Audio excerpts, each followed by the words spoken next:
Variety അല്ല, variety കുടയാണ്. ഇതിൻ്റെ rate കേട്ടാൽ നിങ്ങൾ ഞെട്ടും. വെറും 250 രൂപയുള്ളൂ. ഇതിൻ്റെ പ്രത്യേകതകൾ എന്താണെന്ന് പഠിച്ച കാണിച്ചു തരും. ഓപ്പൺ ദ കുട, സൈഡ് കാണിക്കൂ. ഓപ്പൺ ദ കുട, സ്വിച്ച് ഇട്ടാൽ ഓപ്പണായി. ഇനി ഇത് ക്ലോസ് ചെയ്യുന്നതാണ് ഏറ്റവും വെറൈറ്റി. ക്ലോസ് ചെയ്യൂ, ഇങ്ങനെയാണ് ക്ലോസ് ചെയ്യുന്നത്. ഇനി ഫുള്ളായിട്ട് അടയ്ക്കാൻ നോർമലി അടച്ചോ, വേഗം അടച്ചു. ഇനി വീണ്ടും ഓപ്പൺ ചെയ്തേ.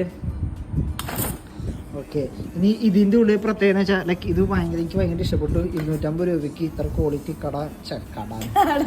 കൊട കിട്ടുമെന്ന് എനിക്ക് തോന്നുന്നില്ല. ഓൺലൈൻ വാങ്ങിച്ചതാണ് 250 രൂപ. അപ്പോൾ ഇതിൻ്റെ ഉള്ളിലത്തെ ഫുൾ ഈ കമ്പികളൊക്കെ ക്ലോസ്ഡ് ആണ്. ഇത് സ്പ്രിങ് ആണ് കേട്ടോ, ക്ലോസ്ഡ് ആണ്. ഇതിപ്പോൾ ഞാൻ 3 വീക്സ് ആയിട്ട് യൂസ് ചെയ്യുന്നു. നല്ല അടിപൊളി സാധനം. അപ്പോൾ നിങ്ങൾക്ക് ആവശ്യമുണ്ടെങ്കിൽ നിങ്ങൾ ഫുൾ വീഡിയോ ഉണ്ട്. നിങ്ങൾക്ക് ആവശ്യമുണ്ടെങ്കിൽ കമൻറ്റ് ചെയ്ത് കഴിഞ്ഞാൽ ലിങ്ക് ഇട്ട് തരുന്നതാണ്. അപ്പോൾ